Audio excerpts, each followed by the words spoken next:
Welcome back to the North Carolina Education Lottery 200, presented on Speed by Dodge. Under the lights for 200 miles here at Lowe's Motor Speedway. We want to take a look at our starting grid for tonight's race. It was Kyle Busch grabbing the pole. That's his second career pole in the NASCAR Craftsman Truck Series. Ron Hornaday, familiar with running up front. He will start on the outside of row 1. See teammates back in row number 3, Eric Darnell and Colin Brown.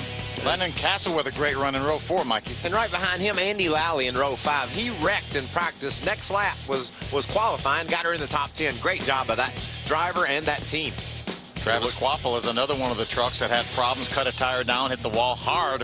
Over in turn 2, had to go to a backup truck. He still qualified in the top 12. Taking a look at the next 6 rows. Scott Speed, Johnny Benson, row 7. Those are teammates. I like row 11. A lot of experience there. Tom Bodine, we've documented how many races he's won on mile-and-a-half tracks. Schrader has been racing around this Lowe's Motor Speedway for over 25 years. He knows every bump on it. Running out our starting grid as we look just a bit further back. Terry Cook in a backup truck will start on the inside of row number 13. Talked to Brendan Gaughan, who started inside row number 15. He said, we didn't really have a qualifying package. He said, race starts, I'm going to jump to the high side past 10 trucks. A couple guys went home. We had some really intense knockout qualifying. Didn't know until the last truck went who was going to make this race and who wasn't. Turns out Wayne Edwards and Nick Tucker missed the show tonight. Derek Cope actually knocked out his other truck. Had 2 trucks. Nick Tucker was one of his trucks. Derek knocked him out. We're under the lights here at Lowe's Motor Speedway. We do want to shine a spotlight on a few different drivers. We're going to start with Mark Mitchell and Ray Dunlap.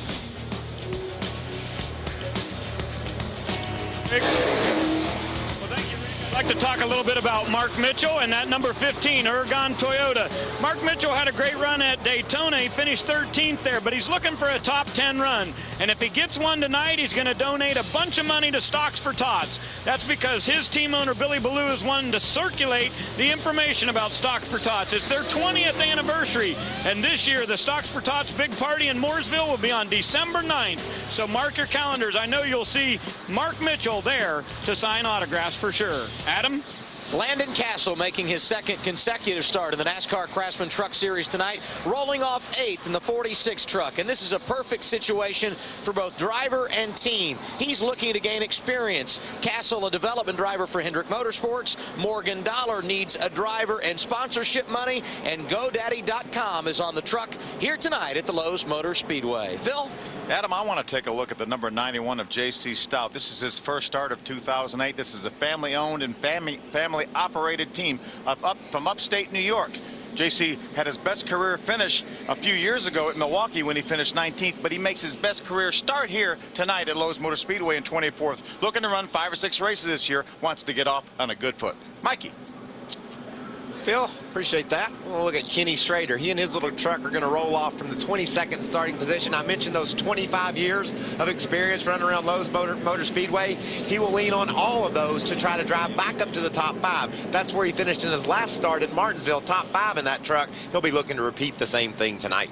That's our speed spotlight. We're going to revisit that a little later in the race, see how your spotlight drivers are doing. But right now, let's ride along with a few different drivers. That 09, the Zaxby's onboard, will be driven by Travis Quaffle. He starts in the 12th spot tonight. That's a backup truck, though. In practice earlier today, hit the wall coming out of turn number 2. They had to go to the backup truck. We're also going to ride along with Stacy Compton and the Dodge on board. Stacy has a sponsor on board, Crown Dodge of Fayetteville. Stacy finished 3rd in a nationwide race here back in 2006. He will start his Dodge from the 17th position. Let's ride along with Mike Skinner in the Toyota moving forward onboard camera. Mike's got a new paint scheme tonight. It's the May Banner Sales Event Toyota. He's very fast at Lowe's, but he's going to be looking for some new results. Doesn't have a whole lot to show for all that speed. Hopefully he can change all that tonight as we ride along with Skinner. We're going to ride along with the Lumber Liquidators number 30 Toyota Tundra that the Onion is driving. Todd Bodine, and new back to the team is crew chief Mike Hillman Jr. after being off for 4 races because of violations that they incurred at Daytona. So Mike Hillman Jr. calling the shots once again for Todd Bodine. We're going to ride along with the 2000 winner of this race and the Team ASE on board. That's Ted Musgrave. He's going to start from the 23rd position. Harris Trucking owns this truck right here, Jim Harris. Ted Musgrave going to try to make it 2 wins at Lowe's Motor Speedway. Flagman just gave the field 1 to go before we get the green flag. Before we get that green flag, let's go back for thoughts before green with Adam Alexander. And Rick, we all know about Roush Fenway Racing and their success at all levels of NASCAR.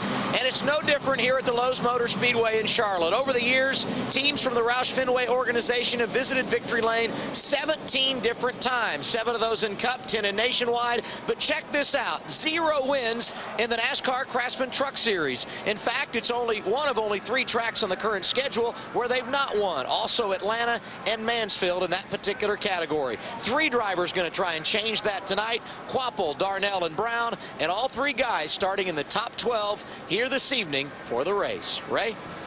Well, Adam, for my final thought, I know I'll be going way out on a limb to pick Kyle Busch to win this race. Of course, he's the only guy that's won 2 Craftsman Truck Series races right here at Lowe's Motor Speedway. But what I want to talk about is the race truck that's underneath him tonight. This is chassis number 11. I know I talk about individual trucks a lot, but there aren't many out there that are any better than this one. Kyle Busch has won 8 times in the NASCAR Craftsman Truck Series, and 7 of those have come in this very same truck. This is a very good team with Richie Waters at the helm, a very good driver, the hottest guy in NASCAR right now. Anybody in this field that wants to win has to go past that 51 to get it done. Thank you, Adam and Ray. And the lights are off on the pace truck. When they come out of turn number 4, they will see the green flag as we get underway. Again, getting through the corners. Michael, you mentioned that earlier. Phil, you talked about tire strategy. Things could be coming into play as this race progresses. It's 134 laps, and we're about to get underway. This is the best time of the night for me. We're going to throw the green flag and watch these guys hustle these trucks down to turn 1. I love the start. Green flag is in the air. We're underway at Lowe's Motor Speedway.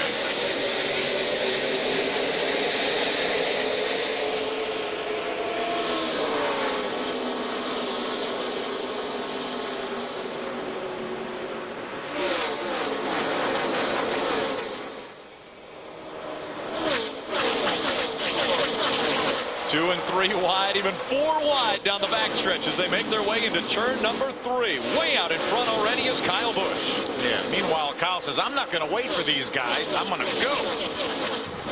He's looking in his mirror and says, that looks a little dangerous back there. I like it where I'm at. Through the quad oval across the start-finish line, and they throw the trucks right back into turn number 1, upwards of 180 miles an hour entering that turn. See Chad McCumbee on the inside of Landon Castle. That's a battle for about the 7th or 8th position. Riding along on the Zaxby 09 of Travis Quapple. He has a backup truck. Terry Cook also with a backup truck in the number 60.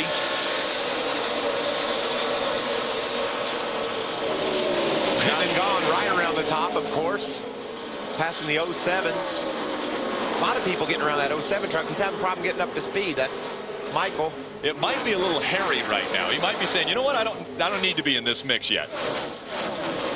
Well, those trucks are pretty coming down that backstretch, aren't they? Looks like somebody turned the switch on those walls. They look electric. Just lights this place up.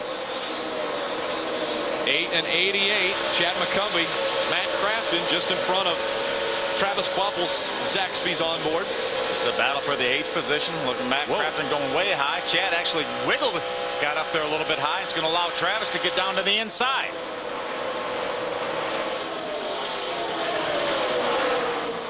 Side by side, Shelby Howard in the 13, that silver truck on the outside. Travis Quapple in the 09 Zaxby's Ford. Those two fighting for position as Kyle Busch has put almost a second between himself and Ron Hornaday. We're going to watch this race tonight, Rick, and we're going to see why they race them. You know, if we ran this race on paper, everybody would have just said, here's the trophy, right. Kyle, congratulations. But there's a long way to go from getting a second lead in 3 or 4 laps to bringing it to the checker. We've only competed 5 of the 134 laps, and already a lot of position changes, well, from the start back. Kyle Busch obviously starting on the pole and putting on a dominant performance early as he's got over a second now between himself and Hornaday. But we see a great battle here for 4th. Jack Sprague, Eric Darnell, and looks like Colin Brown also in that mix. As we heard earlier, Eric Darnell is just trying to put the bad luck behind him. He's had a great race truck this entire season, just hasn't been able to get the finishes that he deserves. Looking to change that here. And Sprague's got his truck's not good at the start here, Phil. We saw a real fast truck for Jack earlier in the day when the sun was out. Felt like he was a guy that could indeed get up there and contend with Kyle Busch. But since the start, he's gradually fallen back, and now he found himself in quite a battle for that 4th spot with Eric Darnell and Colin Brown. Take a look at the trucks back here for 22nd. Rick Crawford and Ted Musgrave. Can that be right? And now J.C. Stout's making his way up by him. Here comes Brennan on the outside. They're back in the field quite a bit. Brendan's on a mission on that high side. He's got it working good. Here goes Brennan by the Musgrave truck on the outside. The Team ASE Toyota. There's Ted right there, the Team ASE Toyota. Problems going through the quad oval. One truck gets turned around, another one straightens out before he gets into one. That will bring out our first caution. That's the 71 of Donnie Leah going around. There's Brian Scott, the 16, the Albertson Chevrolet. That's what you got to understand about this place, Phil. You can wreck on the straightaway. Those guys were just coming underneath the start-finish line, riding down the front of the straightaway, got all tangled up. A lot of tire smoke right there from It's Brian oil. Scott. Tons of bottom. Oh, yeah. Tons of oil coming out on the On the apron. He needs to shut that engine down. Donnie Leah off of 2 12th place finishes in a row. A little bit of momentum for that truck. Doesn't look like it's hurt that bad, Phil. A little bit of damage there on that left front corner. Take another look here from our Advanced Auto Parts aerial. Oh, 3 wide coming out of 4. That doesn't work normally going through this quad oval. If John Wood had some sort of a problem, then he caught the quarter panel of Brian Scott, and Brian in turn made some contact with Donnie Leah. Pretty innocent looking, but it turned out to be a mess. Yeah, and for some reason it didn't look like, I mean, there was just a little contact there, but then we saw so much oil, it seemed like, on the front end of this 16. I think it busted it when it hit the grass. The grass. It dug down into the grass and broke his oil cooler somehow. There's also some access, the paved access roads there. It may have been the transition there. There you see the contact between Brian Scott and Donnie Leah. Right there looks like it may have when it, you can see all the debris flying right there. They didn't really make that hard a contact with each other. All that damage, you know, that splitter just dug into the grass and maybe the asphalt there. Look at the oil everywhere. No splitter on that. Yeah, take a look at the windshield as well. The grass. Humpy Wheeler's not going to be happy about that. See all the fluid running out from underneath the front of it? That's oil underneath the front of his truck. You still see Brian Scott strapped into that truck. Unfortunate incident early on for these 2 trucks. They have to avoid through the grass. That brings out our first caution from Lowe's. With the Sprint fan vote, you can help put your favorite driver in the NASCAR Sprint All-Star Race tomorrow night. Just text the word NASCAR to 7777 on your Sprint phone for details. You can also visit a Sprint retail store, a Sprint website, or NASCAR.com for more information. Who's your favorite driver, Rick? Well, you're standing right here, so I'm going to say Michael Waltrip is my favorite driver. So you can text me into the race. But there's another driver that is going to be fighting his way in, and he's also standing up here. But he has a little bit of, he's got a situation that he can't say to vote for him because he's at a huge disadvantage at this point. You're his owner. We'll bring him in just a few moments. We'll be right back. They're still cleaning up the racetrack. Our first caution has come out. The fans are waiting for the green flag. We will too. We'll be right back with more from Lowe's Motor Speedway after these messages.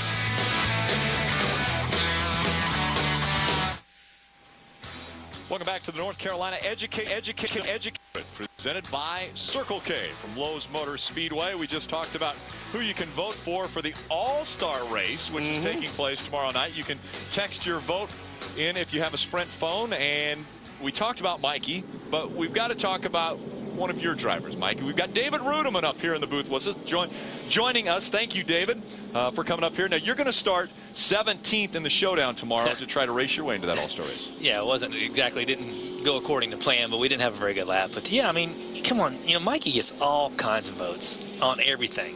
and I don't ever get anything. So you want So I some want somebody votes? showing me just a little bit of love for a change and voting for me. That's what I'm looking for. That's Eric. exactly the opposite of what Mikey just said for you to say. He said for all your fans to actually swing your votes over to him. Well, commercial break. all 10 of my fans can swing over to my. If Mikey really needs all those 10 votes, he can have them. I told David I didn't want to put words in his mouth, but if I was him, I'd just say vote for me instead of him. And he didn't listen to anything I said, I don't think. Let's shift back to the truck series and the races. David, are we going to see you in a truck again? I sure would like to get back in a truck, but just, Mikey's got me awful busy doing a lot of stuff. But, hey, I stood up on the roof here and watched him get the green flag for this NASCAR Craftsman Truck Series race. And if you can't get excited about that, it's something you don't get a chance to see a lot of times sitting in there, and it's just great. And Dave, your motor in the Nationwide car is just like a lot like this motor in the truck. What are these guys dealing with? That's a huge difference than what they've been used to in the past. Absolutely. The motors just don't have the torque or the horsepower that they used to, and that's why you'll probably see a lot of guys just moving up the top of the racetrack, just trying to keep the things wound up because they just don't have near the power that they used to. Let's run down and hear from Adam Alexander. Adam? Talk about Todd Bodine, a driver that has had some issues throughout the day. They didn't qualify great 21st, had worked their way to 16th, but the truck was way too loose, so they decided to come down pit road, make an adjustment, and top it off with fuel at lap 8. He lost 9 positions, so he will restart deep in the field, but their concern was, as good as the guys are out front, if they didn't fix the handle, they would have a tough time staying on the lead lap. Ray? Well, Adam, Johnny Benson had a little bit of a different problem. He said his truck was sputtering a little bit off the corner. It almost felt like it was running out of fuel. They flipped over to the B ignition box, and he said that solved everything. So apparently they had an electrical issue, but he is now on the spare box. Hopefully that'll last him throughout the course of the race here tonight at Lowe's. Adam? Well, and John Wood, a guy who has not got off to a good start either, he finds himself deep in the field. In fact, he will restart at the tail end of the longest line. The crew came over the wall too soon, and they were trying to repair a damaged race truck. He was involved in that first incident of the night. They came down at lap 8, 4 tires and fuel, and as we said, they were penalized as well. A tough start for the 21 here this evening, Ray. Jack Sprague dropped back just a little bit in his American Commercial Lines Toyota. The big thing about his truck, Chevrolet, the thing about his truck is he said when he gets up tight behind someone, right on their rear bumper, his truck is very, very tight that he can't turn it. If he drops back a little bit and gets some air on the nose, then it handles pretty well. So Jack Sprague not liking his truck right now whenever he's up tight in traffic. And again, the reason we're under caution, we have a couple trucks that slid across the quad oval here in front of the start-finish line. It was the 16 of Brian Scott and the 71 of Donnie Leah. Both of those trucks have been onto pit road and have had work done to them. We see the field continuing to clean the debris off of their tires, keep them warmed up. We're going to go back racing when we come back to Lowe's Motor Speedway. It's the North Carolina Education Lottery 200 presented on Speed by Dodge.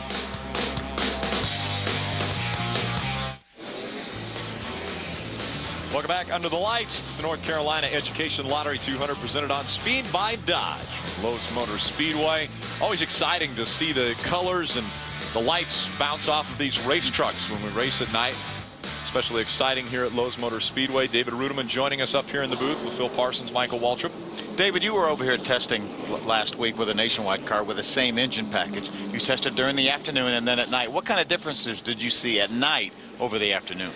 Just the plate just picks up a tremendous amount of grip, and they just, in the Nationwide cars, you almost run wide open through 1 or 2, just very little out of the gas, and then 3 and 4 you have to roll out some. But again, it's just like driving a big go-kart. If you scrub off any speed at all, it just kills your momentum, and it's just that's why you see guys moving up top of the racetrack. Now, did you find that your balance stayed a lot the same from daylight to dark? You just picked up grip. Like if you're a little loose in the daylight, were you still a little loose in the dark? Exactly. It did seem to tighten up just a little bit, but overall, if your car was loose in the daytime, it was still a little bit loose. It just was faster being loose. It's just kind of weird. You want to bring us to the green, Dave? What do you think, David? Bring us to the green. You got this gear or not? I'm not really sure. I'm up to do this. I think you can do it. No, better show you. That's Kyle Busch. That's Kyle Busch leading. Coming to the green. Here we go. And there's the green. Kyle Busch. We're going to need a little more excitement. Yeah, well, okay? Kyle Busch bringing us to the green flag, back underway. Ron Hornaday giving chase. When we started this race, it was a second that was the separation between Kyle Busch and Ron Hornaday. Let's see if Hornaday can stay with him now. A lot of speedy drive put down on the racetrack from Brian Scott's truck. He had oil running out of it all the way around the racetrack. Hornaday's kept pace on this first lap after the restart.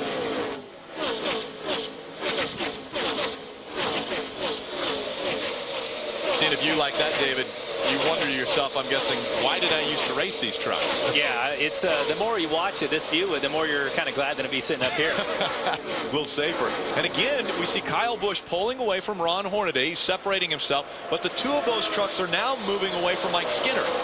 And Mike Skinner does not have the truck right now. It doesn't seem to run with Kyle Busch or Ron Hornaday. Battle for fourth continuing with Jack Sprague and Eric Darnell. They've been doing this all race, and you see Colin Brown throwing that Conway Freight Ford into the mix. Looks like Colin has thoughts of running on the high side as he comes off turn 4, go down to turn 1 and tucks it right down to the bottom.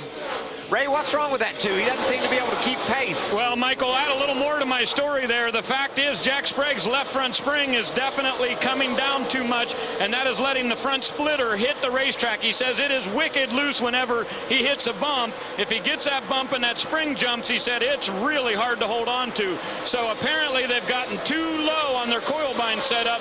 The left front is hitting the track. The 99 of Eric Darnell just to drive around the outside of Jack Sprague. And David, you can attest to this.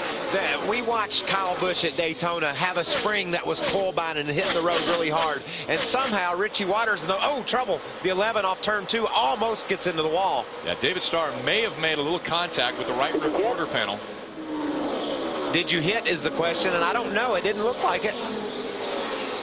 Didn't get a response Trying to catch his breath right now. But A little busy.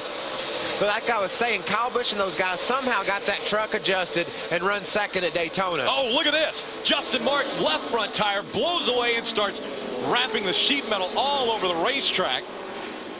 Caution's out. Yellow flag comes out. Caution's out, inside. This time it's the left front tire that blows. Y'all get ready. Just change the left side first. Jason Let's Overstreet. get the fender off the tire.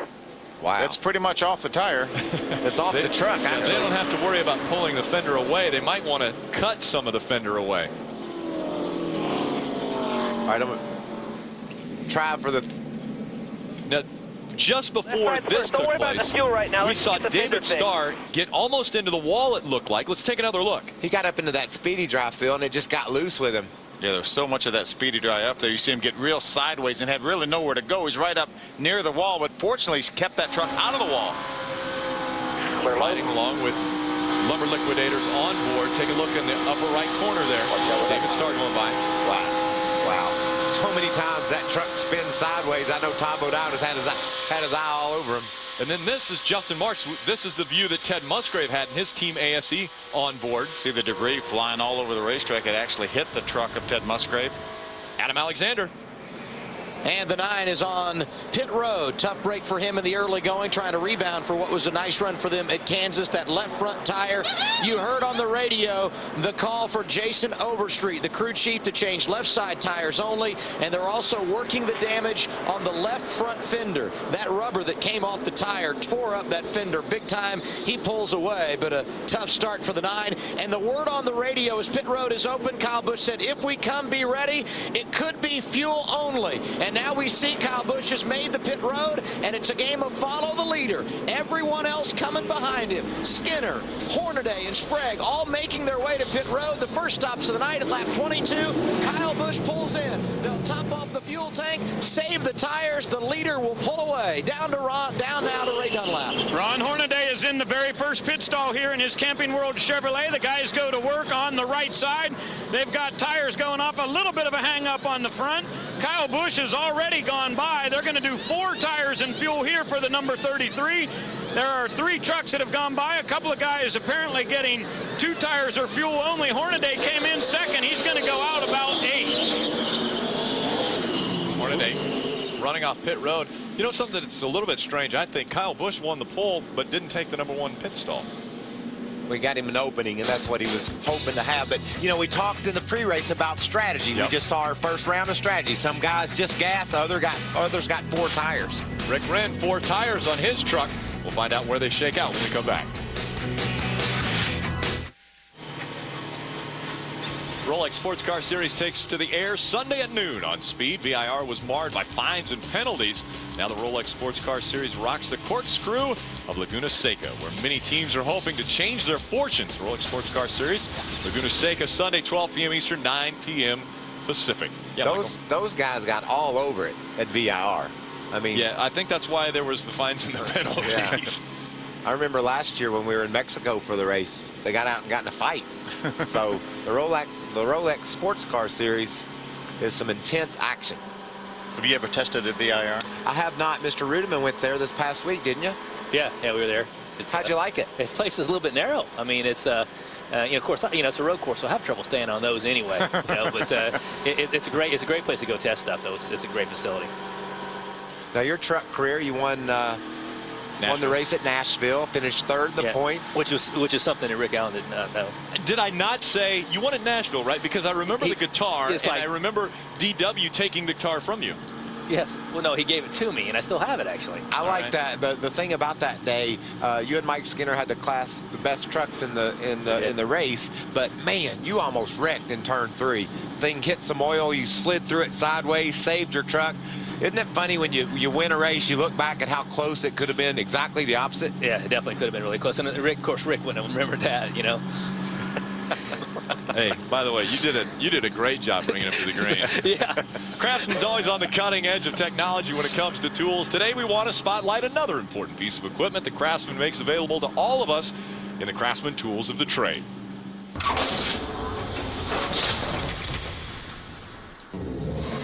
In today's world, you can't be too serious about security. See, thieves will hide out in the bushes just to gain access to your security code to get into your garage door, which can oftentimes give them access to your house. And in a matter of minutes, you could be completely cleaned out. Well, Craftsman now has the solution, because now you use fingerprint technology.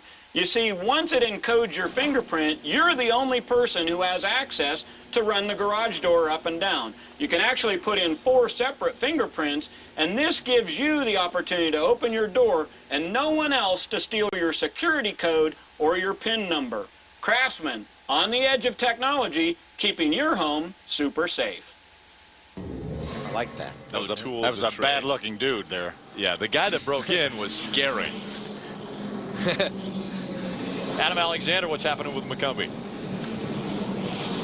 And Chad McCumbee did not come down pit road. And I talked to crew chief Randy Dean and said, did you stay out to get 5 bonus points? Because, McCumbee entered the night 8th in Truck Series points, and he shook his head yes. So it was a strategy move, leave him out to lead a lap, and then come down pit road for service. McCumbee starts deep in the field. We'll see if he's got a strong enough horse to make his way back through on the restart. In our most recent caution, sending the debris off of the number 9 of Justin Marks onto the racetrack. Hey, I think we need to let the fans at home know who that scary-looking dude was trying to break in that garage. Of course, first of all, let's take a look at maybe one of our announcers here. Oh, look at look at this. Did we not do this? We did this earlier. I think that was Edwin Moses. Look at our that's our producer right there, folks. We can have, look at how high I am over this truck. Great hair, too. Great hair. Yeah, his hair's flowing. The thief, I thought, was a little bit exuberant over gaining access to the garage. It was like his first time he'd ever broken into anything. It actually worked. He was like, yes. He was a novice thief. Yes, he was. He was. I'm glad the trucks are getting ready to race again. Yeah, me too. Thank goodness the trucks are getting ready to race again. Riding along in the Team AFC on board with Ted Musgrave. The only truck in front of him is the pace truck right now. That's because Ted Musgrave stayed out on this recent caution flag, along with Jason White and John Mickle. Jason White has Red Rocks Cafe on his bed of his truck. I saw a couple of ugly guys on the back of it, and I looked closer. Might have been Ron, maybe. It was Ron and his partner. Oh, I've seen your image associated with that. I didn't know if you were going that direction. That's why I said they were ugly, because they didn't bother to add me to it. Right there on the back of that gun broker's truck. Well, I can see Ted Musgrave staying up here in front, but I'm not so sure about the 08 and the 07. can those guys stay up front, or are they going to start falling back through the pack They're quickly? definitely going to fall back, but they're playing their strategy, and that's what I love about the tire that Goodyear has here, and that's what I love about these trucks and this surface. You can have different varying strategies to try to get the best finish you can. Now, the 08 and the 07, they might not be thinking they've got the trucks to run up front, but if they could fall back and settle in 10th, 12th, right along in there, that'll be a big, big track improvement for them, track position improvement, and could parlay them into a better finish. Kim Lopez throwing the yellow flag back in the air, meaning we're not going back to racing this lap. So we are going to slip away, get a short break in, and be right back with more racing from Lowe's Motor Speedway. Welcome back. North Carolina Education Lottery 200 presented by Circle K. Lowe's Motor Speedway, under the lights and under the moonlight here at North Carolina. What do you mean no? My producer said give David another shot. He said no. I'm not qualified. They're coming back to the green flag. It's Ted Musgrave out front. Green in the air. We're back underway. Watch that 51 of Kyle Busch. See how long it's going to take him to make his way to the front. Not very long to get third. Takes third away from the 07. Oh, and the 07 is going to move up the racetrack, and it's going to get very close as he goes through 1 and 2. I wondered if Kyle could lead this first lap back to green, and I'd say yes. Do you think so, Phil? I think he absolutely will lead this race, or this race back to the caution flag, or back to the start-finish line, I'm trying to say.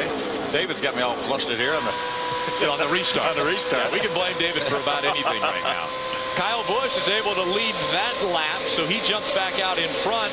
Ted Musgrave was hoping to stay close to the front. We'll see if he can stay anywhere near Kyle Busch. And again, Kyle Busch did not put tires on that truck. He just filled it back up with fuel. Well, that may be the only way to even this field up, is make him run this whole race on that one set of tires. I'm not even sure that'll work. I think you're going to hear something out of Hornaday. You know, they changed tires for a reason. The tires weren't wearing, but they knew that they could come in, make an adjustment on that truck, and make it a little bit better. And he wasn't too far off of Kyle Busch, so. And these teams all got 5 sets of tires for the weekend, so you know they probably used up 1 set in practice, so they really have an extra set of tires here. Most of these teams will only change tires twice, but they actually have a little bit of an insurance set, so that's what Ron Hornaday may have put on right there. Look at the 5 of Mike Skinner all over the back of that 09 of Travis Quapple. He was almost under the bumper. He was helping him. Little friendly shove down the backstretch. Problems with the 7, Andy Lally, slowing down. It looks as though he got into the wall on the right side. Not bad, though. Yeah, if he did, he just barely got into it. I watched him just. A little bit of road rash on the right side here. He just jumped the cushion there a little bit, Dave, and you know how that is. You get up there within a couple feet of the wall and it just takes off on you. Yeah, it absolutely does, and especially there's a lot of trash up there right now from the the debris and stuff that they had on the racetrack earlier. So all it does, right side's up, you're in the fence. He kind of threw that right at you. He said he jumped up and hit the wall. You know how that is, don't you, Dave? Yeah, that's real nice. Oh, this is getting exciting here. Yeah, Musgrave didn't realize that there was going to be 3 wide for a moment, and he kind of took the middle groove. Didn't take him long to get out of that mess. Yeah, again, Musgrave stayed on the racetrack, didn't come onto pit road, and now we're seeing a lot of the guys that either got tires or came in and topped off with fuel going right by. Well, you got to know that Kyle Busch didn't get tires either, so the tires aren't the reason why Ted's falling back. His truck just isn't right yet. Atlanta Castle in that 46 on the outside. He's going up close to the wall there. We ride along on the Lumber Liquidators Toyota Tundra of Todd Bodine. Todd gets a great run coming off turn number 4. Is going to ease in behind Jack Sprague. Those guys have got a lot of traffic ahead of them. Stacy Compton, our Dodge onboard, showing the shots of Jack Sprague moving as John Mickle drops back through the middle in the 07.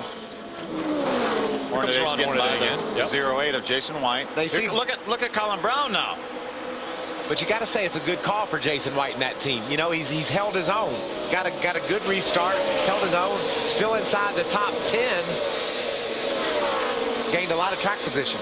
Colin Brown moves up to 6th after that most recent pit stop. Now, he was battling for 4th with Jack Sprague earlier.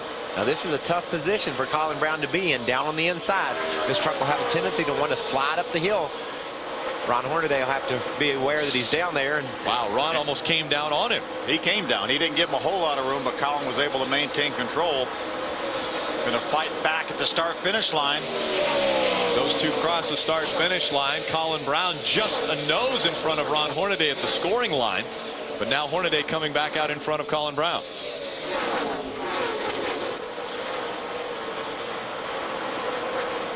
And those two trucks separating themselves. 14 of Rick Crawford back behind them. Side-by-side racing. That's Landon Castle in the 46 on the outside of the 2 of Jack Sprague. Look at Landon around the outside of Ty Bodine. That's a battle for the 17th position right there. Big, good turn for Landon Castle. Obviously, there's a lot of people high on this kid. Rick Hendrick signed him to drive, and that's quite an honor, and he's proven he knows what he's doing out there tonight. Yeah, he's going to run one of the nationwide cars, a number of races for Dale Jr. and Rick Hendrick, who have kind of combined forces in the nationwide series. He's going to the high side again, looking at the outside of that 4 of Stacy Compton. What are you hearing on the 46, Adam Alexander?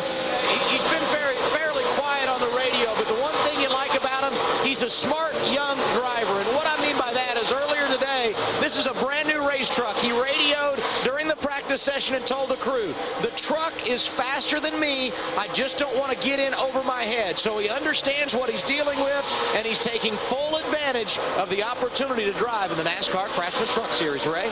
Adam, Ted Musgrave's truck is ridiculously loose. When they pitted the last time on lap 22, they went down 2 rounds on the track bar. That should help tighten him up a little bit. He said it didn't help at all, and he is dropping through this field like a rock right now. Musgrave back to 14th after restarting about 5th. Adam? Let's talk a little bit about Travis Quapple, Ray. He started 12th tonight, currently riding in the 4th position, but it's been an eventful day for him. He was one of 2 drivers to go to a backup truck after crashing in the practice session here earlier today. He was tight in traffic on that first run of the evening. He came down pit road at lap 22. Fuel only. They made an adjustment, and it appears to have helped. He has maintained that position in the top 5. Look at this wad of trucks right here. There's that 8 of Chad McCumbee. Remember, he stayed out to lead a lap.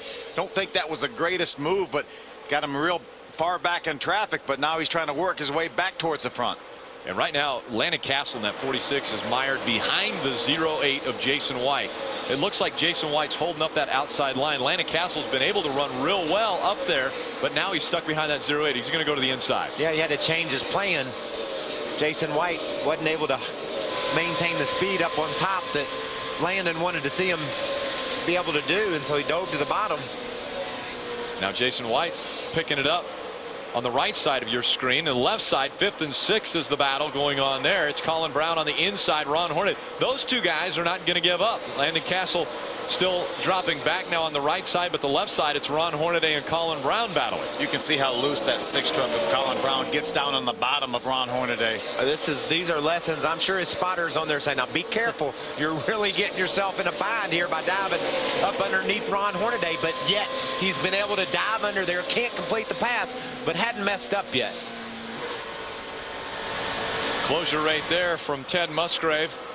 Behind the 18 of Dennis Setzer, got right on his back bumper. Kyle Busch checking out on the rest of the field. He's got a 2.5 seconds over Eric Darnell, Mike Skinner, Travis Quapple, and Ron Hornaday.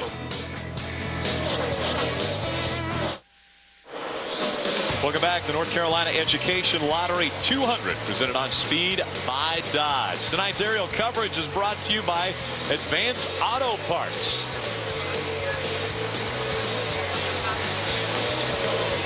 And with the Sprint fan vote, you can help put your favorite driver in the NASCAR Sprint All-Star Race tomorrow night. All you have to do is text the word NASCAR to 7777 on your Sprint phone for details. Or you can also visit a Sprint retail store, the Sprint website, or NASCAR.com for more information. All you've got to do is vote for your favorite driver, like I'm going to vote for David Rudiman. Okay, I was going to ask you. You're sitting right between Michael and David Rudiman. We have a great battle for third. The battle is over right now. Colin Brown just drove by the 5 of Mike Skinner, and you've gone on record saying you're going to vote for Rudiman. Is that true? I'm going to vote for Rudiman now, and then my next call, I'm going to vote for Michael. David, tell him you're not accepting his vote.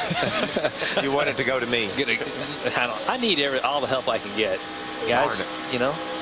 Can't even pay a guy and keep him to, I can't even pay a guy and get him to vote for me. How about the Toyota onboard view from Mike Skinner as the 6 went right by him on the inside, and now we see the 6 of Johnny Benson going by. The 6 worked his rear end off to get around Hornaday, and then he just drove right around the next 2 trucks he's caught, and he is fast. His lap times are in the same area code of this cat's, Kyle Busch's. Not quite as fast, but darn, he's pretty close. Take a look at how far Kyle Busch has put himself in front of second place Eric Darnell.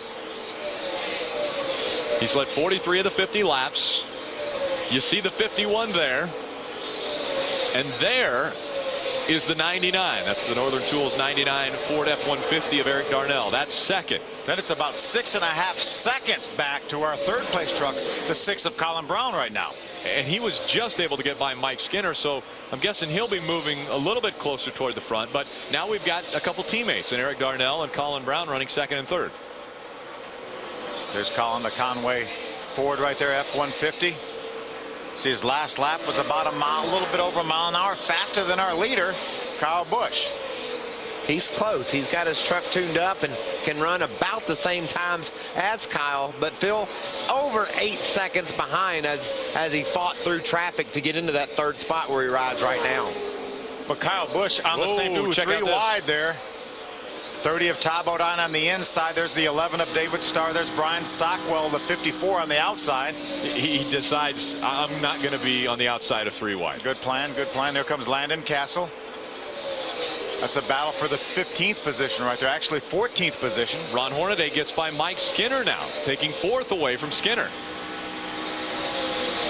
You know, it's not an automatic when guys come in the pits like Ron Hornaday did, put 4 tires on. It's not an automatic that he's going to just drive up and drive by people. These tires, they're so good, but they take a few laps really to get going. And Ron Hornaday may have taken a few laps to get these tires going. Take a look at Scott's speed in that number 22, the Red Bull Toyota Tundra. Scott's being shown in the 17th position right now. Had a great top 10 run at Kansas and just his second Truck Series start ever a few weeks ago. Looks like he's gaining some pretty good ground right now, though. Been really impressive in the ARCA REMAX Series. Won a race already this year. Finished second in the ARCA REMAX Series' most recent race at Kentucky last weekend. Yeah, it's real easy to really easy to forget that he's not used to driving these kinds of things. He's comes from F1 and open wheel cars, and you stick him in a truck, he still goes fast. Ray Dunlap. Well, and guys, he's got to get on a plane early tomorrow morning and head for Toledo, Ohio. They've got an ARCA REMAX Series race up there this weekend, so Speed's not going to be able to stand around here and have a good time. He's got to go racing the rest of the weekend in Toledo. Adam? And what about Chad McCumbee? You may remember back lap 22, the leaders come down, he stays out to pick up 5 bonus points. The problem with that, he restarted 28th, but in 30 laps, he's been able to work his way from outside the top 25, now up to 12th in the running order. I know at the time you said, why give up a top 10 spot for 28? But guys, you got his points, and the 8 truck is fast. He's closing on the top 10 once again. Well, if you're ever going to stay out and lead a lap, doing it that early in the race is probably the best time to do it. I don't like the call. I don't like putting my truck back in the middle of traffic like he did. But he's been able to get through traffic. He's up to 12th now. But darn, this guy leading the race is going to come lap him if he ain't careful. Yeah, Chad McCumbee is over 20 seconds behind our leader right there, the 51 of Kyle Busch. You see the 21 of John Wood going a lap down to Kyle Busch. So Kyle Busch starting to put trucks a lap down here at Lowe's Motor Speedway. David Ruderman, thank you for joining us up here in the booth. We appreciate your insight. Oh, yeah. Thanks, guys. I appreciate it. And by the way, thanks for that restart. You did an excellent job there. It was great. I'm going to vote for you, okay? Make sure to vote for David Ruderman to get into the All-Star race tomorrow night. Kyle Busch, Eric Darnell, 1 and 2 here at Lowe's.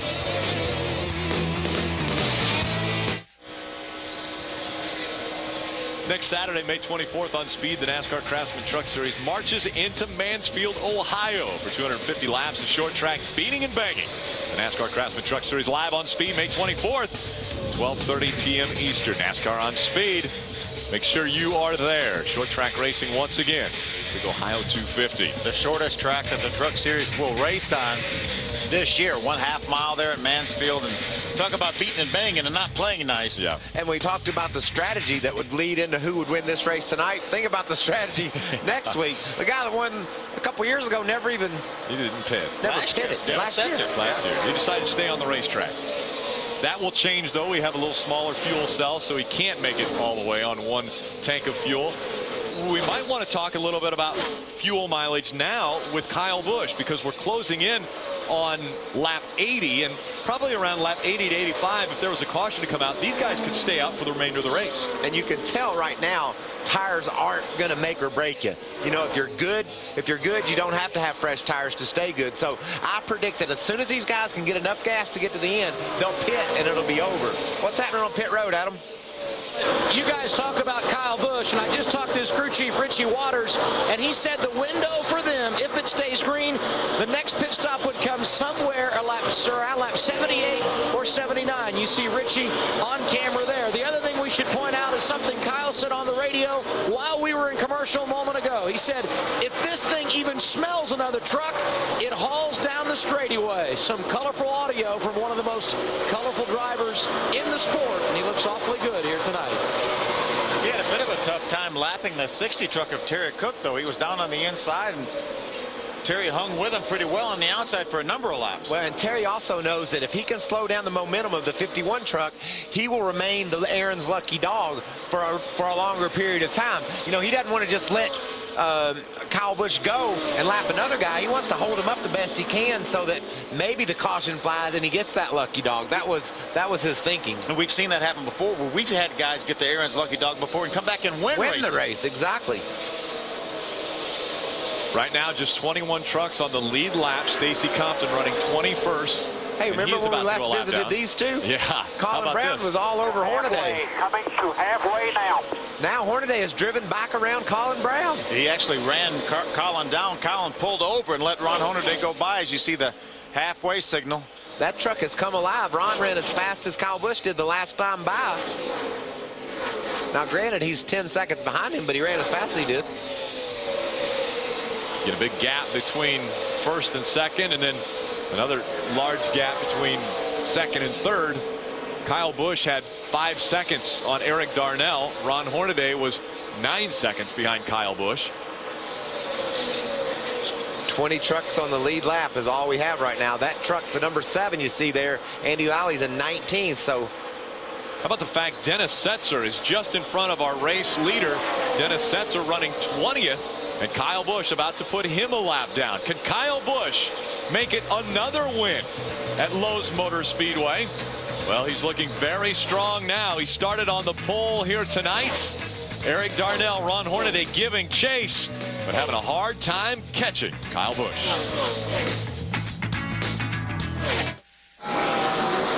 And pit stops are underway. Under green, you see Jack Sprague pulling away. Also making a pit stop with 61 to go.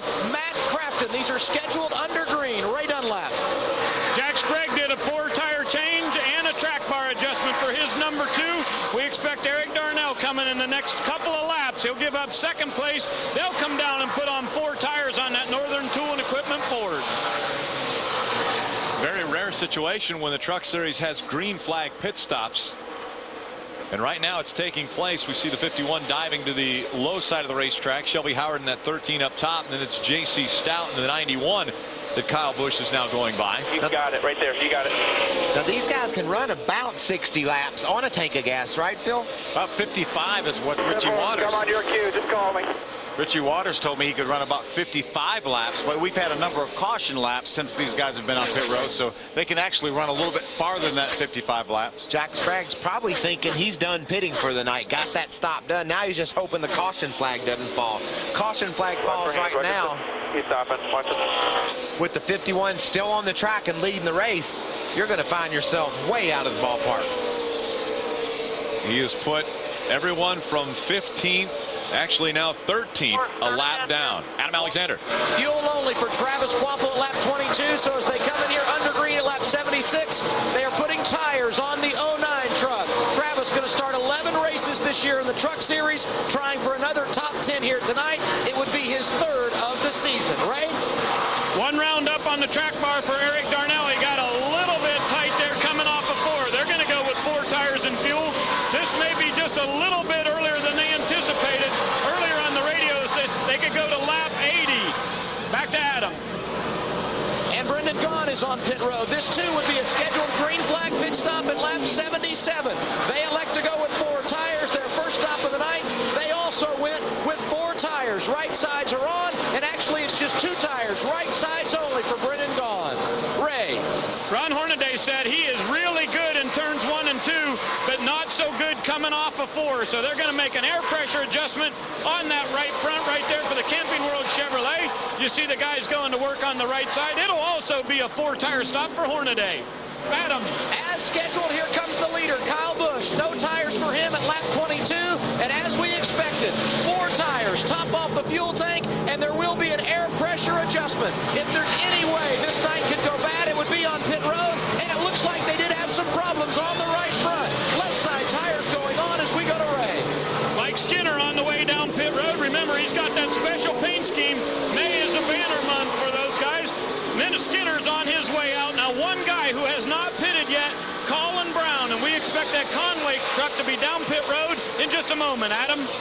And one of the other leaders of this race, other than Kyle Busch, is Chad McCumbee. He is on pit road for a scheduled stop at lap 79, as is the Lumber Liquidators Toyota of Todd Bodine. Scheduled stops for these 2 teams. They both pull away. 4 tires and fuel for them under green. Great job on pit road, guys, as a lot of the trucks making their way back off of pit road. Green flag stops. J.C. Stout not coming up to speed on the apron. Now, that could be a problem. I think he's got her going now. You see Johnny Benson, Colin Brown, Ray Dunlap. That Conway truck is on its way down pit road right now. Bobby Hudson, the spotter, is talking him away there. You also see the 23 of Johnny Benson peeling off to go to his pits. We'll stay with the 6. He goes into those pits right now. As Adam said at the top of the show, well, there's Johnny Benson, though. As Adam said, we have not had a Roush Fenway truck win right here at Charlotte and Lowe's Motor Speedway. The guys get done with the right side on the Conway truck. Left side service almost completed for Johnny Benson's X-Side Toyota.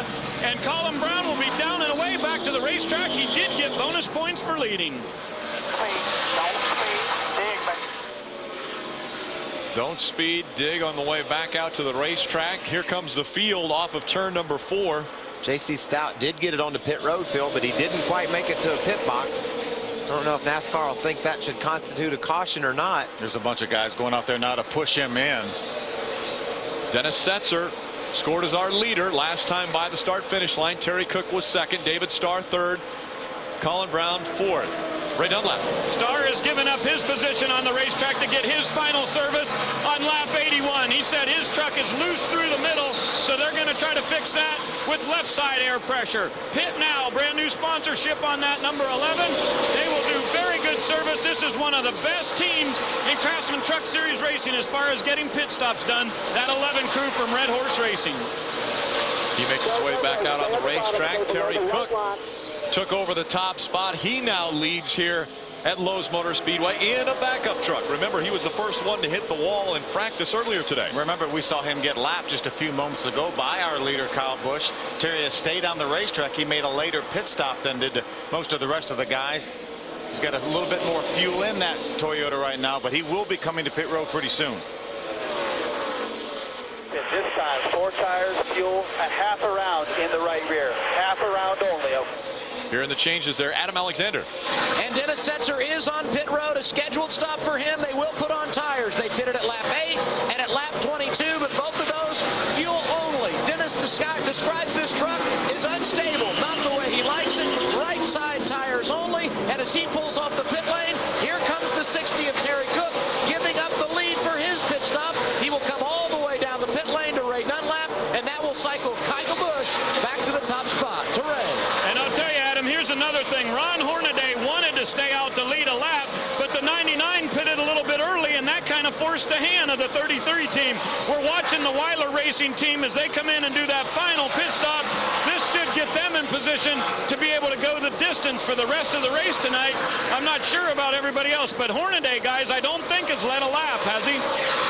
I don't think he has either, but I will say this. He's cut the lead that Kyle Busch had on him in half. He was a big winner in the pit stop sequence that just went down. He was 10 seconds behind. Now he's just 5 behind. That Ford truck had to come on the pit road to get a lug nut put back on. They were missing one after the stop. Official called him back in. But this is big, Phil. Hornaday has driven up to just over 4.5 seconds behind Kyle Busch and is consistently lapping faster than Busch is. Now, one of the problems, obviously, this was the number 4 of Stacy Compton. They missed a lug nut. Look at him. He's like, I got one that didn't get on. Saw the NASCAR official waving his arms in the background. Another problem that took place on pit road that could have resulted in this 5-second difference between Hornaday and Busch. The Jackman did not get the truck all the way up on the right side, and that's what held up the right side, well, the front tire changer. He was not able to get that right side tire off until they moved the jack up a little bit higher. So that differential between Kyle Busch and Hornaday now 4.6 seconds, giving Ron Hornaday a shot if he can reel in that 51. There's a battle for the 12th position right there. Just as half a lap ago, watch the 22 of Scott Speed on the inside, the 10 of Brendan Gaughan on the outside. Little contact Just a there. little contact, and Scott got a little bit loose getting down to the corner, but did a nice job saving that truck. Brendan said, you can do whatever you want over there, Scott. I'm going to be up here on the top side. Scott Speed running in the 13th spot. Brendan Gaughan in the 12th position. It's Kyle Busch out in front of Ron Hornaday. Now just 4.3 seconds as the laps continue to wind down here at Lowe's Motor Speedway. Colin Brown, Johnny Benson, and Eric Darnell, your top 5 under the lights.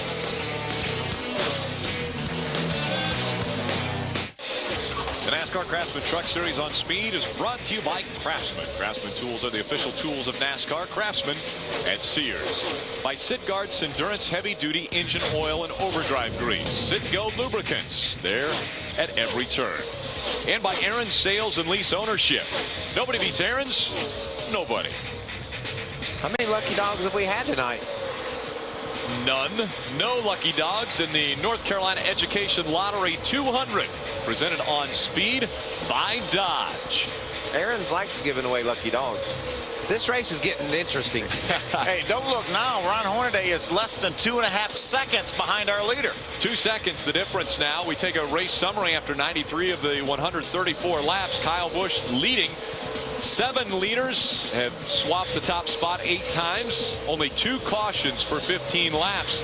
3 trucks out of the race. 1 truck has really been dominant, but right now that is in question. 2 seconds separating first and second. He can't lap the 09 of Travis Kvapil. Travis right now is the last truck on the lead lap in 16th. Kyle Busch caught Travis about 5-6 laps ago, has not been able to pass him. Meanwhile, here comes Hornaday. He's going to now close a little less than 2 seconds, about 1.8 seconds behind right now. And then the first 5 or 6 trucks, 2nd through 7th, are all lapping lap after lap faster than the dominant truck so far, Kyle Busch. He's down on the inside of Kvapil right now. Can he complete that pass?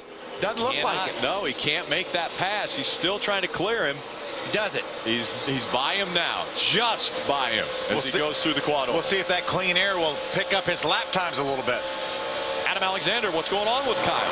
Well, he's not decided a lot about the handling of the truck. So right now, I think they feel confident in that particular category. But we should point out the crew that is going over the wall for Kyle here tonight are the guys that won the pit crew competition in the Nextel Cup Series last night. Brian Vickers' group with the 83 car. So he's got a superb bunch going over the wall. Should we have another pit stop this evening? And the one concern at this point would be fuel. Richie Waters came on the radio and told Kyle, as of now, we are 2 laps short. Make sure you conserve from this point on.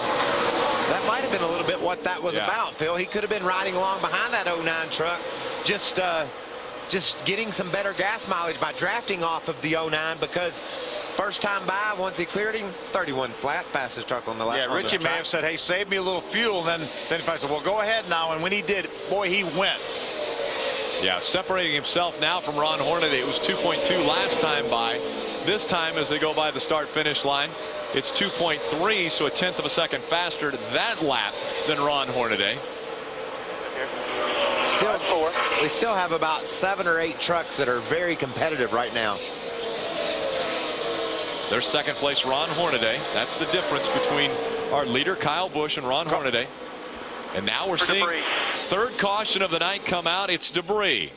Everybody come onto pit road. 36 to go, Michael. Now's the time we may see some strategy. We may see people come down pit road. They want a little bit of insurance on fuel, but they may do 2 tires for some track position. Well, and I would have thought Kyle Busch would have been coming to pit road if the caution flies now for sure, because his truck seemed to have gone away. 4 tires and gas. We just heard it. But darn, he ran fast those last couple of laps before this caution. I believe everybody comes. Now Rick Wren conferring with his team. He'll do a little talking to his driver. Now, would Rowdy Bush say 4 tires and fuel, 4 tires and fuel and not actually do that? Could he come down pit road and just maybe top it off with fuel? You got to remember, we're getting to hear everything that those two are saying. Right. I mean, so that's their plan. That's their strategy. There's the debris we can see laying on the outside of the front stretch. We also heard Rick Wren say 4 tires and fuel in that 33 truck as well. Check it out. We've got an Aaron's Lucky Dog. Finally, the GoDaddy.com truck of Landon Castle gets to go around this 1.5 mile tri-oval, make up a lap on the field, thanks to our friends at Aaron's. We saw Travis Kvapil put up a bold fight to try to stay on the lead lap. He lost the lead lap position and now has lost the Lucky Dog to Landon Castle. All the lead lap trucks coming to pit road. Here they come, led by Kyle Busch in that number 51, Adam Alexander. He's been so consistent all night long, and he's got a great pit crew to go over the wall with him. 4 tires and fuel the call. You guys heard it. Kyle Busch, very laid back, said, I'll see you in a minute. He hits his marks perfectly. They said put plenty of fuel in, but Kyle, don't wait. The first can is away. That's all he'll get. Left side tires going on to Ray. Guys in the middle and the bottom of your screen are side by side on pit road right here. The number 6 was going to stay out, but Mike Beam says we can't do that. There's no way we can win if we don't get tires. It'll be 4 tires for both of these guys on the 6 and the 33. And it looks like Hornaday will win the battle off of pit road ahead of Kyle Busch. Adam? We may get to see what Kyle Busch has coming from behind. A slight bobble on the left front for Busch. And as you said, Ray, it's Hornaday who wins the battle off of pit road over the 51. Hey, that 2 truck also beat Ron Hornaday out of pit road. I believe he just took 2 tires, made a... Well, Ron Hornaday is going to restart out front. Now it's time to test your Truck Series knowledge with the Aaron's Lucky Guess trivia question. In 5 truck races at Lowe's Motor Speedway, Chevy has won the last 4. Ron Hornaday last year, Kyle Busch in 2006 and 05, and Dennis Setzer in 04. What manufacturer won the inaugural truck race in 2003, and who was that winning driver? The answer when we come back right after this. Lowe's Motor Speedway. Welcome back. North Carolina Education Lottery 200 presented by Circle K from Lowe's Motor Speedway under the lights. What a pretty sight as you look back at the press box there. We do want to remind you that question that was just asked earlier. The answer, well, let me give you just one more hint. Toyota wasn't in the series in 2003. And we know that Chevy's not in there, so you've got 2 options, and the correct one was Dodge. It was Ted Musgrave who won in a Dodge back in 2003. Ultra Motorsports, Jimmy Smith, the owner, and we want to send our condolences to Jimmy and his family. His father, DJ, passed away this week. A great fixture in the Truck Series garage over the years. Jimmy's just been a huge part of this Craftsman Truck Series since the inception, and DJ will be dearly missed. This is the best restart of the night. You've got guys on the inside trying to get back on the lead lap. They couldn't care less about the leaders right now. They just want to get their lap back. And then we have the strategy. Look at these trucks lined up out front. Schrader a lap on the tail end of the lead lap. Then there's Todd Bodine who didn't pit, the 99 who didn't pit, and then we got a two-tire truck in Jack Sprague. Where are these guys all going to go? Todd Bodine is our race leader, and again, as you mentioned, he was right behind the 52 of Ken Schrader, who's on the tail end of the lead lap. So now Todd Bodine trying to put Ken Schrader a lap down as he looks to the inside. Bodine is our race leader. Right behind him, Eric Darnell, Jack Sprague, Ron Hornaday, and Kyle Busch. Keep an eye on that 51 of Kyle Busch. And the 33 of Ron Hornaday up on the outside of Schrader right now off 4. Schrader gives them plenty of room. Shelby Howard right behind Schrader. There goes Hornaday and Kyle Busch. Here comes Eric Darnell to the lead going into turn 1. Can Todd retaliate on the high side? No, Eric clears him. That's a fast truck. He was running laps consistently fast as the leaders before this last caution. Saw Hornaday pull. Oh, look at Kyle Busch dart back behind that 30 of Todd Bodine. I'm thinking these two. I'm thinking Hornaday and Busch think right now they're racing. He gets loose. He gets into the side of the 51. They get into the wall. Hornaday spinning in front of the field. They're all scattering behind him. Caution comes out. The 33 and 51 made contact. The 33 got loose down underneath the 51. Got sideways, knocked the 51 into the wall. Ron didn't hit anything. His truck's fine. Kyle Tough. Busch is a different story. Yeah, His truck's tough. tore Right. up. You see the tire smoke right there. Look at that right front. Just make sure we got no rubs. Kyle's going to have to come to pit road. He does have a rub. He's got a tore up truck's what he's got. That's some ductwork down below the splitter. And the way that truck is smoking on the right side, I'd say that's behind the wall damage. Richie Waters taking a look at the monitors, hoping that he can see a shot. One of our speed cameras will show him the damage on his race truck. There he goes by the right side. You know, it doesn't look as bad, but he did hit that right side pretty hard. Watch Hornaday slip down on the bottom. And like I was saying when this was live, these two are thinking this is the battle for the win. They've got to beat one another through the traffic to get an advantage. Ron's on the inside, gets loose, runs into Kyle. Yeah, the 51 was pulling back around the 33, and it just pulled the back end of that 33 around. They made the contact. Scott Speed also spun down through the grass. Adam Alexander. And Kyle Busch comes in. He reminded the crew, make sure you pull out all the fenders, that we have no rubs, put 4 tires on it, and I will be fine. Then he came back and remarked to the crew, the 33 just gave the win to the 99. You can see the crew concentrating their work right now on that right front fender. We talked. If it needs tape, we'll fix it. Get a barrel on it. Jack it up high enough. Talking about that splitter in the front. These guys are intense right now. They got a damaged truck, a dominant damaged truck. You can see the splitter brace is broken there. Get duct work up. Make sure the duct work, but right in the center you see the splitter's broken. You got to come back. We'll come back. That probably won't hurt much there. The splitter is in position. It's just broken. Ray Dunlap. Jack Sprague came on the radio and said, guys, I hit the wall really hard. I couldn't see anything with the 33 spinning up there. He said, we got a good bit of right side damage. So they've been assessing that damage and trying to make repair. Sprague will go back to the racetrack here. Hornaday did not pit. They came on the radio. He talked with Rick Wren and he said, I have no idea what I've got for tires here, but let's try staying out. It looked like the 6 also ran into the back of somebody. He had a lot of damage to the front of that truck. Let's look again at what took place. Actually, this is the damage to Jack Sprague's truck. He does have quite a bit of damage to the right side of the truck. But here's the incident. You see the 33 get loose. He has to chase that truck up the hill. He makes contact with Kyle Busch. Kyle gets into the outside wall pretty hard. Jack gets into the outside wall. Scott Speed spins down through the infield grass. I don't like the call of Hornaday staying out. You saw a whole lot of tire smoke. Yeah. His back tires were spinning, but his front ones were locked up. Looking back off the Toyota onboard of Todd Bodine. I think I got to come in and give me some tires on that. Yeah, right now Ron Hornaday's being shown in the 9th position. We only have about 16 trucks on the lead lap. He would not have lost that much to come to pit road. Have a little bit of insurance right there and fresh tires. Take a look at the reaction of Rick Wren. Not happy. You think these guys aren't into what they're doing? Intense. The intensity level is You could hear it in escalating. Richie Waters' voice. You could see it in Rick Wren's actions. And there you see Kyle Busch. I just think that 51. You think he'll be possessed here when we get this restart going? he hit the wall awful hard. He scored 15. Look at his duct work. All that'll hurt the way that thing runs down the straightaway for sure. That's just tape on the bottom. They tried to put that. That's aluminum. That's aluminum right there hanging down that's below not that the tape splitter. they put on there? No, because they put tape underneath that splitter. And that just didn't hold. It just didn't hold. At 180 mile an hour, that ain't no telling where all that's going to go. Yeah. So I think they got bigger problems than they might believe they do right at this moment. I like Eric Darnell's chances. He had a fast truck before this caution. Now he's going to have clean air. He's already driven around Todd Bodine, so he knows he's faster than him. 26 laps to go from Lowe's Motor Speedway. The green flag back in the air. Eric Darnell in front of Todd Bodine.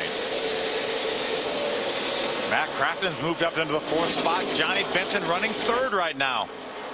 Chad McCumbee makes it 3 wide as he goes to the outside. He's going to go by Mike Skinner, taking a position away from him. These guys are all in at this point, Rick. There's no leaving anything on the table now. Chad McCumbee had one taken away from him a year ago. Now he wants to charge back up to the front, see if he can steal one here at Lowe's Motor Speedway. And here comes Johnny Benson right up on the tailgate of Eric Darnell. Hadn't heard anything out of Johnny much so far, but here he is. Typical Johnny Benson fashion, late in the race, battling for the lead. He got by the 30 of Todd Bodine. There's Todd's Lumber Liquidators Toyota on board. Right now being shown in the 3rd position. Darnell diving to the bottom of the racetrack. Johnny Benson, a little bit loose, had to catch that truck. And now Ted Musgrave on the inside of that 51 of Kyle Busch. Kyle Busch passing trucks, even in a wounded number 51 Chevy. Or Toyota. That 21 of John Wood was real sideways. Terry Cook, the 60 Weiler Toyota, looked like he might have gotten to the back of the 21, had John sideways in the front stretch. Look at the sparks coming off that 51 though right now. There is definitely some more problems with that 51, but Kyle Busch is driving right through any problem he has. See the sparks flying off the right front of that truck. Adam, what's going on with him?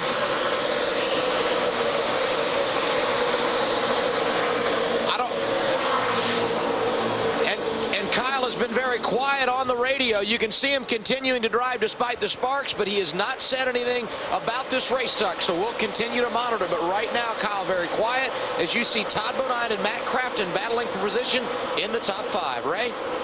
Want to update the leader, Eric Darnell, in that 99. Michael, you had said he didn't pit. He did actually come down pit road on lap 100, but his crew chief, Matt Pusha, made the call to get fuel only. He came in 7th position and went out the very first track, the first truck of the guys that did pit. So by getting fuel only and no tires, he got that track position, and that may pay off for a win tonight. It's been 25 races since Eric Darnell last won at Kansas City a year ago. We're watching a great battle for 4th right there. Matt Crafton in the 88, Chad McCumbee in the 8. He looked to the inside of Matt Crafton, wasn't able to make the pass, and so Crafton was able to hold on to the 4th spot. There's your top 4, though. Eric Darnell right in front of Johnny Benson, Todd Bodine, Matt Crafton, and Chad McCumbee. We'll be right back for the finish of this race. Welcome back. North Carolina Education Lottery 200 presented on Speed by Dodge. A lot of damage to Justin Marks. Also involved in the most recent caution, the 18 of Dennis Setzer and the 59 of Ted Musgrave. Adam Alexander. Under that last green flag run, the ductwork you guys were talking about for the machine of Kyle Busch was a problem. So under caution, they talked about coming down, and here they are now trying to tape that up, also working on that splitter brace. And while all this is going on, putting on left side tires. A busy pit stop for Kyle Busch. Ray Dunlap. And Jack Sprague is still not able to turn his truck the way he would like to, so they're taking a look at the right front there to see if there's a possibility that he's got a bent steering arm or something there. He is not able to control that truck the way he'd like. They're going to be able to finish this race, but obviously not at full speed. That's damage from the caution before when the 33 and the 51 got into each other. This is what just took place moments ago on the racetrack. Dennis Setzer in the middle of this mess. He's in a real bind there. Gets into the side of Andy Lally and turns around, and then behind this spin, watch him come joining. Looked like the 9 of Justin Marks may have run into the back of the 59 of Ted Musgrave. Shot right there. You see Dennis sliding along the racetrack. There's Kyle Busch going down to the inside, getting by. A couple trucks making a nice move, and then the 07 might have hit the 9, and the 9 might have hit the 59. It's kind of hard to tell. Yeah, chain reaction. You got to know these guys are almost off the turn, and the 9, the 07, and the 59, they're down in the center of the turn. They can't really see what's happening over there off the corner. It looked like the 07 ran into the back of the 9 and pushed him into the 59 of Ted Musgrave. A lot of damage to that 9 Crocs Toyota. Dennis just found him in a situation there that he couldn't get out of. Looked like Andy Lally, you know, didn't.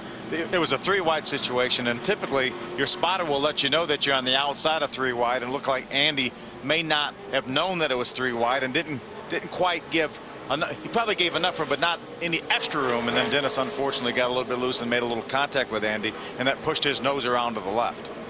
Dennis drives away without any damage, though. Some other guys not quite so fortunate. Get Dennis back on the racetrack, headed in the right direction.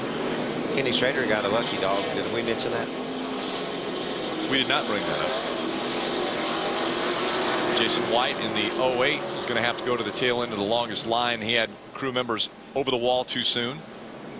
Lights are out on the pace truck. They're about to go back to green flag racing. Again, it's Eric Darnell in front of Johnny Benson, Todd Bodine, Matt Crafton, and Chad McCumbee. That's your top 5. Brendan Gaughan, Ron Hornaday, Mike Skinner, Rick Crawford, and Landon Castle, your top 10. We're going to have 16 laps to go when they restart this race. Johnny Benson was all over Eric Darnell right before the caution came out. Green flag back in the air. Matt Crafton moving to the high side. He's got a good run. Johnny Benson just blocked him. He said, I can't allow that at this point in time. I'm not giving that spot up now. You're going to have to take it. I'm not going to allow that. Here we talked when the race started. Kyle Busch had a big lead. We said you're going to watch now and understand why we run the race. Who knows what's going to happen in the Craftsman Truck Series. Here we are with less than 20 laps to go, and these guys are all over one another for the win. There's Hornaday right there, following that 10 of Brendan Gaughan. 15 laps of racing to go from Lowe's Motor Speedway, nose to tail.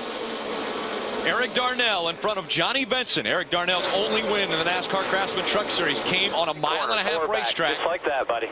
At Kansas. Well, he's going to have his work cut out for him if he's able to hold off these 2 Toyotas. Johnny Benson is on it. That truck dives right to the bottom of the track, runs a little bit lower groove than Darnell through 3 and 4. Eric's got that clean air. It's so important for these trucks.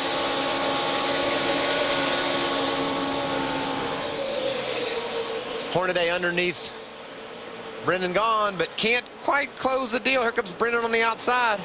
Mark Mitchell, the 15 truck, he is a lap down. See who's going to get behind to push. Now we saw Ron the last time he was in this position what happened, but is he clearing him? No, he's not cleared him. And he's chasing that truck up the race truck once again. We're here in NASCAR, just gave the 33 a warning. You got to calm down on the racetrack. He's going to really go for it in this corner. I bet he's got his nose just slightly ahead of Brendan. He's going to try to hold it down, but he can't clear him. He might have him cleared right now. For just a moment, he's got him. He's got him. He's in the front of the 10. Now the 10 right back on the back bumper.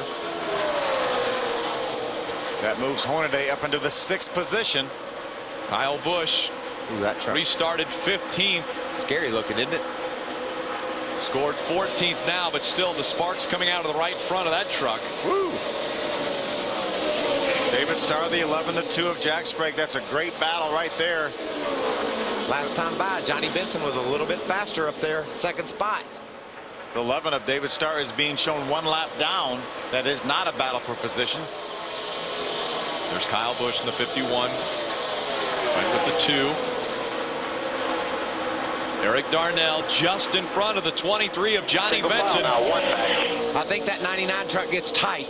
I think he starts to push after he runs a couple of laps. Yellow's out. Oh, Johnny Benson about to make the pass when the caution comes out, so Eric Darnell will hold on to the lead, and it looks as though we'll have a single file restart as we're closing in on under 10 laps of racing to go. Man, Johnny had him. Yeah, it's going to let his tires cool off a little bit too. So Eric's going to have a little bit of coolness in the tires. He may have a few laps. Be able to hold them back. Roush Fenway out in front here at Lowe's Motor Speedway. They've never won a Truck Series race here.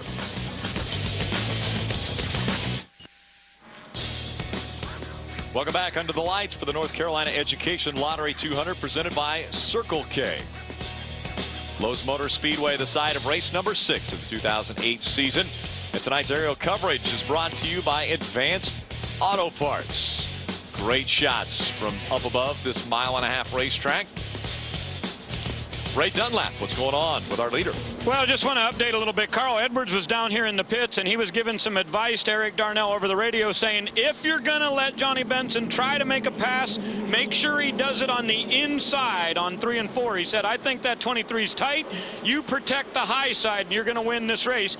Conversely, on the radio for the 23 trip, Bruce, the crew chief, said, you're going to be able to make the pass on the high side. I think your truck is good there. Save your tires. We'll tell you when it's 5 to go. Adam? It's deja vu for Matt Crafton, Ray. He's never finished outside the top 10 here in a race at Charlotte. It looks like he's destined for another good run tonight. Third is where he is at this point, and he's trying to bounce back from that tough finish at Kansas a couple of weeks ago. The 8 of Chad McCumbee in the same position he's been a few times this year. 3 of the 5 races he's finished in the top 7. His crew chief Randy Dean said, "We've come a long way tonight." Chad said, "Thanks for believing in me." And what about Todd Bodine welcoming back his crew chief Mike Hillman Jr.? Hillman made a great pit call earlier to keep Todd Bodine out. He has maintained the track position and trying to salvage a top 5 despite having a truck that is very aero-tight. Earlier in this race, we talked solely about the 51 of Kyle Busch and how dominant he was. Could have had some problems on pit road. Well, he definitely did have some problems on pit road. You can see he starts off the lead and just runs off and hide right here. Dominated the early portion of the race. Here's one of his pit stops. You see the right front jack man he can't get that tire off. That cost him probably 5 seconds on a green flag pit stop. And here's another pit stop right here. You can see he has trouble on the left front, and this pit stop put him behind Ron Hornaday, and while he was trying to get around Ron Hornaday, that's when the crash happened. That's what happened right then. That's the result. You think a seemingly meaningless pit stop there because he's got such a great truck, he's just going to drive by them all. Well, unfortunately, it didn't work that way. As he was passing Ron Hornaday, they made contact, and now he's back in the 14th position with the dominant truck of the night. And he doesn't have, it looks like the splitter on the right side is gone now. Yeah, the thing's dragging the ground. It's not working right at all. This is intense here. Eric Darnell. Oh, no, look at this. Darnell can't get a good start. Johnny Benson goes beside him on the outside. Darnell still trying to come up to speed. Matt Crafton goes by him. What a heartbreak for Eric Darnell. Look at, here comes Matt Crafton. He looks to the outside of Johnny Benson. They go down the backstretch side by side. Crafton looking for his first win in the NASCAR Craftsman Truck Series. And he's got Chad McCumbee all over him. Look at Todd going down to the inside. Ooh, I love Craftsman Truck Series racing. McCumbee looks to the outside of You're fine. Crafton. Busts off the wall. McCumbee off the wall. Todd Bodine now second. It's Matt Crafton in front of Todd Bodine, but for how long? Here comes the 33 of Ron Hornaday. We're getting a report that the 23 of Johnny Benson is going to be black flagged for jumping the restart. And Ron Hornaday's still not out of, he can't clear anyone on the bottom side of the track. Got loose off too. Almost ran McCumbee in the wall again. Matt Crafton doesn't want to give up track position. He's fighting for his first win in the Truck Series. They are side by side as they come out of 4. Watch that truck get loose on the inside. Take that momentum. 5 to go. Be smooth. 5 to go, dude. Save that momentum. We heard it. Here comes Hornaday. Todd Bodine's just doing an incredible job holding the bottom, but he can't quite get Just past like the that, 88. dude. No big deal here. Keep it rolling. Pretty big deal, I think. They have completed 129 laps. Still There down are there. only 5 to go. When they cross the start-finish line, Hornaday to the inside of Bodine. Hornaday Ooh, taking they make the contact. position. They bump as they go across the start-finish line. It's still Crafton in front. Oh, here goes Hornaday. He slides across, and he will slide across the infield, and that will bring out the caution once again here at Lowe's Motor Speedway. Looked like Todd got into the back of him and just pushed him down. Well, Ron cut Todd off coming off turn 4, and Todd had the choice. He said, well, you know, I can either let you have that spot or I'm going to make you pay for it. I think he decided to make Ron Hornaday pay for taking that spot like that, and Ron's upset. Right, You better Hornaday. calm down. He needs to calm down. Ron Hornaday has picked up speed. He knows who he's going for. We're talking about a championship here. We got to be calm. Ron Hornaday did not like what just happened to him, and he's letting Todd Bodine know all about it right now. Well, as you said, Michael, Ron Hornaday didn't really quite have Todd cleared when he exited turn 4. Pulled right out in front of him. Look at the damage to the right front. Ron Hornaday coming into this race, your points leader, and now problems with the right side of that truck. Ray.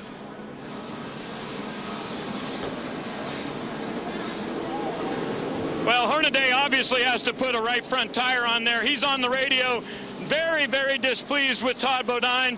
And Hornaday, of course, has pulled all the way up to pit here, so I'm sure there may be a possible penalty coming from NASCAR involved with that, too. They're going to jack it up and get right side tires on this Camping World Chevy.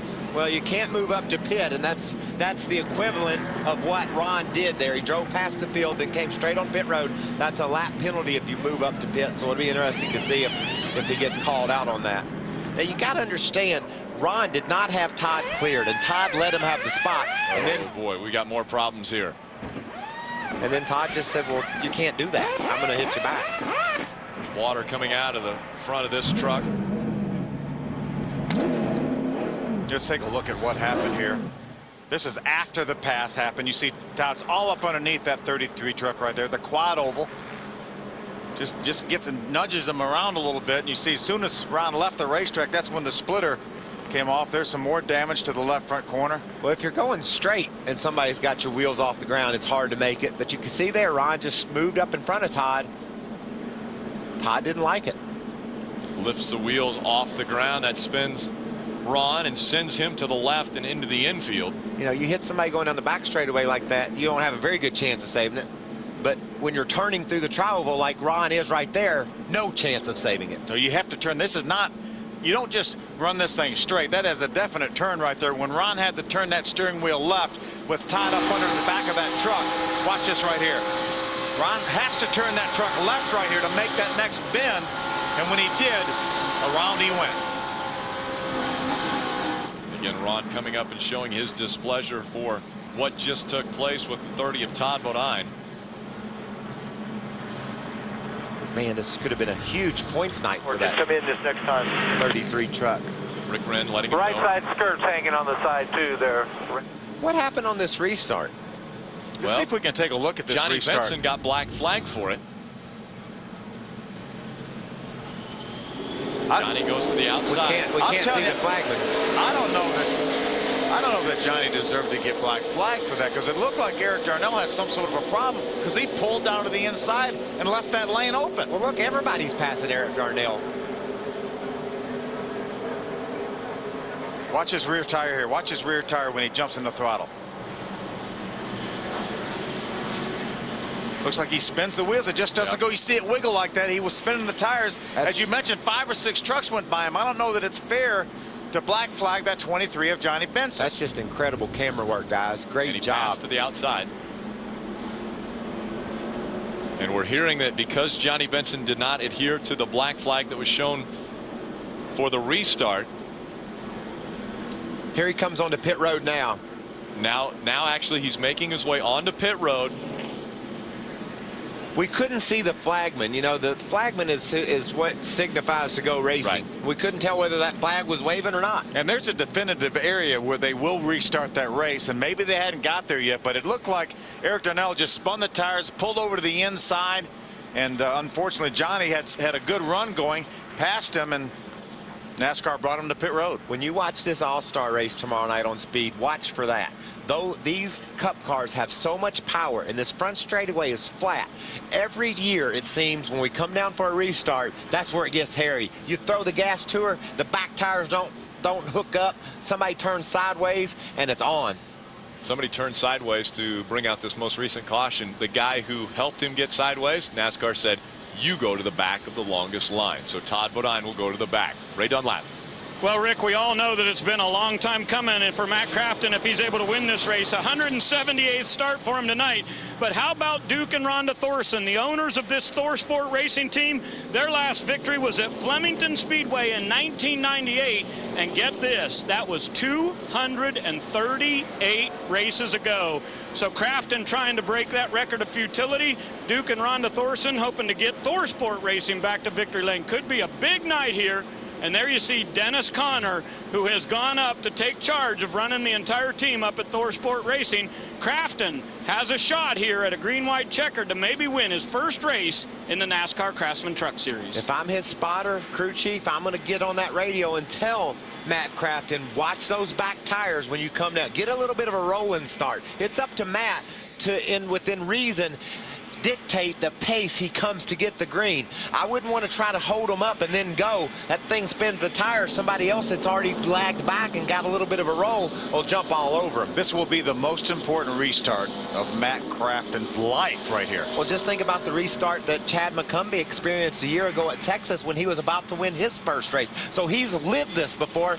You don't know what's going through his mind right now. But he is in second. He's sitting second right now. I'm going to say, well, I probably remember what happened to me when I was leading How about that 10 truck of Brendan Gaughan? Waiting for your whole life right here. There you go. Yep. 10-4. Matt Crafton getting the words. We want to pump him up, but we don't want to get him so pumped up that he fries the back tires off that truck. We saw it happen to Eric Darnell, and now Eric right now is being shown in the 6th position. How about, remember we talk about getting a lucky dog? Right now, I don't like overtime. They can checker it right now. Yeah, thanks for that green white checker, huh? Yeah. Terry Cook got a lucky dog earlier in this race, running 5th right now. Well, we said we thought he had a pretty good truck. He just got behind, or Kyle Busch put everybody in a bind early, and one of the trucks he put in a bind was Terry Cook, and he's battled back to a top 5 spot. Kyle Busch currently Just like it, man. in the 10th slot. 1 to go. 1 to go. Again, one of the most important restarts in Matt Crafton's life. He sits in front of this field, has never won a NASCAR Craftsman Truck Series race. This season got his best finish, his career best finish. After finishing 3rd so many times, he finally got a 2nd. And that was a green-white checker at Martinsville. Who ran the 8 into the wall? Was it the 88 that kind of nudged the 8 into the wall here on the last I think it was not. Yeah, It absolutely. was Chad McCumbee. And he is now right behind the 88 of Matt Crafton. This could be crazy. Brendan Gaughan will restart 3rd. That's a pit box for the 88 team. Nervous energy. This is huge. You've got to understand what Matt's faced with here. He's coming to a green to a green white checker. He's never been in this position before in his career. No, but he's 3 miles away from his first win. But he's seen it over and over. He's been oh so close time and time again.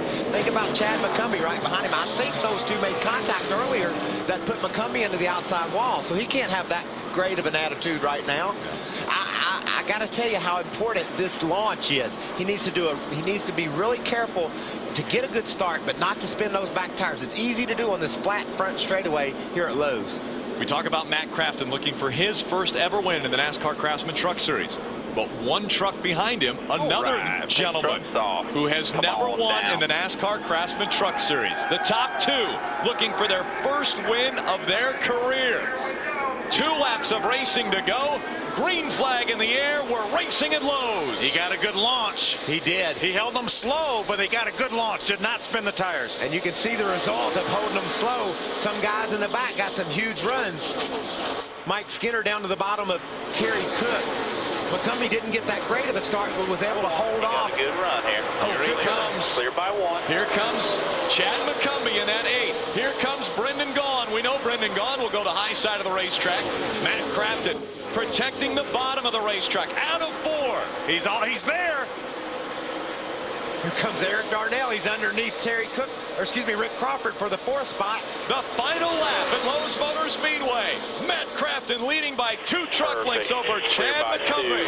I like that corner by Crafton. He ran the middle of the track. Hopefully he'll do that again down in 4. I think he needs to run the middle. One final chance. Here comes Chad McCumbee. He looks down low. Now he peaks up high. Here comes Brendan Gaughan on the high side. Coming out of turn number 4. Can Matt Crafton hold on to win his first ever truck race? He will. Matt Crafton wins at Lowe's. What a great race. Nice job by Matt Crafton. I love the way he ran that last lap. Turns 1 and 2, he ran through the middle of the track, switched it up, dove right back to the bottom in 3 and 4, and made it work. Thank you. A long time coming and well-deserved. A long, long time You did it, boy. Good job.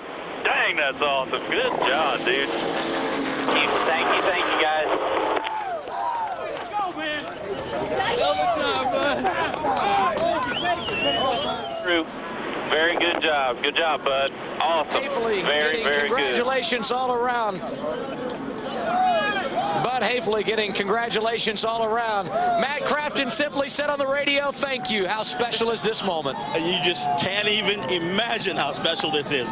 It's all for that driver right out there. He drove the wheels off that truck tonight. Just got to thank the Thorson family, Duke and Rhonda, for giving us this opportunity to do this. Thank you. I got to go see my driver. An emotional win tonight for this Ohio team here in the backyard of NASCAR in Charlotte. What a neat evening. He's been waiting 178 races to do this right here. A victory burnout on the front stretch at Lowe's Motor Speedway. It's hard to put into words how Matt Craftsman feels right now. Again, this is the biggest moment of his career, certainly, if not his life. I bet you he won't be able to put it into words. He'll have a hard time talking after this emotional, intense finish. I mean, he had to do everything perfect, and he did. We've talked to Matt Craftsman so many times. When is it going to happen? When will you get that first win? It's the most starts by any driver before their first win. The previous record was Brian Refner. Back in 2000, he had 112 starts before his first win. 178 starts. Matt Craftsman will drive his truck to victory lane. The NASCAR Craftsman Truck Series on Speed is presented by Dodge. Live life to the fullest. Dodge. Grab life. Brought to you in part by Craftsman. Craftsman tools are the official tools of NASCAR. Craftsman at Sears. And by Aaron's Sales and Lease Ownership. Nobody beats Aaron's. Nobody. And tonight, nobody beats Matt Craftsman at Lowe's Motor Speedway as he is now in victory lane. Let's go to Adam Alexander. And there's no moment better than this. A driver capturing victory for the first time in NASCAR. Matt Craftsman has done it tonight. He is ready, isn't he? And a moment he will not soon forget. You talk about smile from ear to ear and the tears starting to flow. Man, congratulations. Describe the emotions of win number one in NASCAR, Matt. Finally, we can shut them up. Now they can say, when's the second one coming? Can't thank these guys enough behind me. This Menard Chevy Silverado was awesome. Second run, we got loose and never gave up. It's all about these guys behind us. This truck got wrecked in Kansas and had a really good truck there, and they didn't give up. They took it back to the shop and rebuilt it and made it as good as ever. It was unbelievable holding them off on the green-white checker, but talk about the importance of having the lead for those last couple of laps. Track position was everything, and track position everything tonight. Top was it. I mean, if you got pinned down, you got stuck down at the bottom, so I wasn't going to give them my top that I've been running all night down in 1 and 2. This thing was just awesome. I can't thank these guys enough. I mean, really good group, guys. Been together for 2 years now. They're awesome. Small group of guys from Ohio. Thank Duke and Ronda Thorson. Congratulations. Enjoy the party. Thank you. Matt Craftsman in victory lane for the first time ever in the NASCAR Craftsman Truck Series. To Ray Dunlap. Well, thank you, Adam. Let's hear from the guy who had a good battle with him. Did you give it everything you had, John? Yeah, you know, we really did. That was a hard fought second place, I can tell you that much. And unfortunately, a little disappointed, but, you know, we were both going for our first wins there. And Matt Craftsman's always raced me extremely clean, and, you know, I wouldn't want to see nobody else except myself win, so except for him. You know, he's been doing it a long time. Congratulations to them guys. Got to thank good Lord above. We had to come from the back today, and, you know, we had a miscue there and stayed out and lit a lap, which was a good thing. And had to come from the back, and it was tough. It was a lot of beating and banging there at the end, but that was a lot of fun. We got into the fence a little bit, and I really think that probably is what got me a little bit too tight and couldn't get him, because I had him set up going through 1 and 2, and he blocked me getting into 3, and I tried to go to the high side. I was just too tight. So these Team MRD guys are working their butts off week in and week out, and we're getting closer and closer and closer to winning one of these things, but I think it's coming soon. When I talked to Dave Malcolmson before this season started, he didn't even know if they'd make it to Daytona. I'd say they've made it pretty well so far. The 8 team showing that they're a contender each and every week. Brendan Gaughan congratulating Chad McCumbee. This celebration is going to go for quite some time. Victory lane is where it's taking place, but that burnout for Matt Craftsman, the first one in his career in the NASCAR Craftsman Truck Series. Matt Craftsman celebrating win number 1, looking for number 2 already.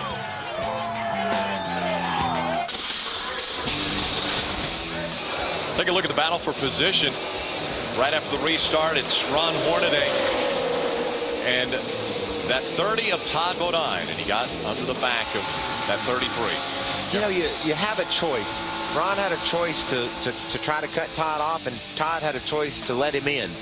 And then when you do that, you got to know the guy on your back might be hacked off about what has just happened. 30 laps into the race, that probably doesn't happen like that. Yeah. And I think one guy who's still probably a little hacked off is Ron Hornaday. He's with Ray Dunlap. Adam Alexander. Sorry, Adam. There is no doubt plenty of frustration for Ron Hornaday, and we just saw the replay. Take us through what happened late in the race with Bodine right behind you. First of all, I got to apologize, Kyle Busch. He had a heck of a truck. We were going to have a good run. We were running him down towards the end before that yellow came out, but he knows I'll race him hard, and I got loose and got into him coming off the corner, and he got the short end of the stick, but my hat's off to him. Rowdy is on a roll, and it's fun to race with him. But the other deal, you're going to have to ask Bodine. We were pretty good friends, and it's a shame to put somebody's life in hand at 170 mile an hour and flat try to wreck them. And, you know, when you get loose enough and all that stuff. But when you flat try to take somebody out. But for one, Campbell Chevrolet looked pretty good, though. So that's all I can say. Mark Smith, heck of a job. We got a hole in the radiator, and she lasted. So that's all you can say. I mean, well, what a tough disappointment. Tough night for Ron Hornaday. Ray? And a great night for Brendan Gaughan, starting 29th and up to 3rd. How did you do that? We had a great truck. You know, the Circle Bar guys built me trucks that race, not qualify. And Brian Berry, man, I love that guy. But how about Matt Craftsman? Congratulations, buddy. So proud of him.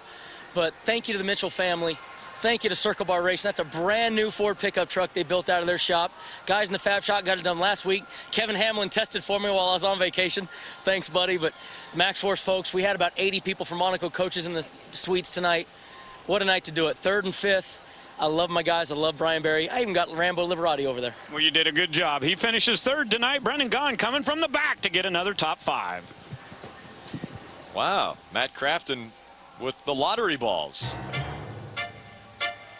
I'm guessing he would take pictures with anybody right now because he has the trophy here at Lowe's Motor Speedway. Welcome back under the lights at Lowe's Motor Speedway. We want to look at our unofficial results of the North Carolina Education Lottery 200. Matt Crafton on the top finally. 178 races it took him, but he is our winner here at Lowe's. Career best finish for Chad McCumpy in 2nd. Great runs for Brendan Gaughan and Rick Crawford, both out of the Circle Bar stables with 2 top 5s. No Toyotas in the top 5 again. I think the first time that happened in a long time was at Kansas a couple weeks ago. See Todd, he was moved to the back on that last restart for aggressive driving and ends up with a 12th place finish. Continue on back here. Ron Hornaday finishing 23rd. He was a lap down to the rest of the field. And again, ill feelings between Hornaday and Todd Bodine. Let's go to Adam Alexander. He is with Todd. Yeah, and we heard from Ron Hornaday just a moment ago, and he felt like that you wrecked him. And I know that there's always 2 sides to the story, so what did happen there on that late restart? Well, the bottom line is I did wreck him. Didn't do it on purpose. I was, you know, he got under me off of 4, clean deal. And I was trying to bump draft him up to get up to Matt and race Matt because I couldn't. And, you know, ended up the last deal there, I turned him around. I didn't mind it, didn't mean to. I feel like crap about it. You know, Ron's become a good friend, and I'm sure he's not real happy with me right now, but it wasn't intentional at all. And when it's all said and done, Todd Bodine finishes 12th here tonight, guys. Let's take a look at what the point standings have done tonight. Ron Hornaday stays on top, but Rick Crawford closing the gap now, just 5 points behind him. Todd Bodine holds on to 3rd. How about Matt Crafton moving up to the 4th spot? Well, look at the top 10 separated only by 114 points. That's an experienced group up there in that top 5, isn't it? Sure is. Then throw in Chad McCumbee, currently 6th in the point standings, and he is really on a roll right now. Our next race, it's short track racing, the Ohio 250. From Mansfield Motorsports Park, Saturday, May 24th. There's going to be some beating and banging. There'll be some tempers flared a little bit after that race, I'm sure. Very tight little racetrack, half-mile up there in Ohio. It looked like it was going to be all Rowdy Busch here at Lowe's Motor Speedway tonight. He had a dominant truck, but then had problems. Got into the wall right there with Ron Hornaday. And the benefactor was the 88 of Matt Crafton, winning his first race ever in the NASCAR Craftsman Truck Series.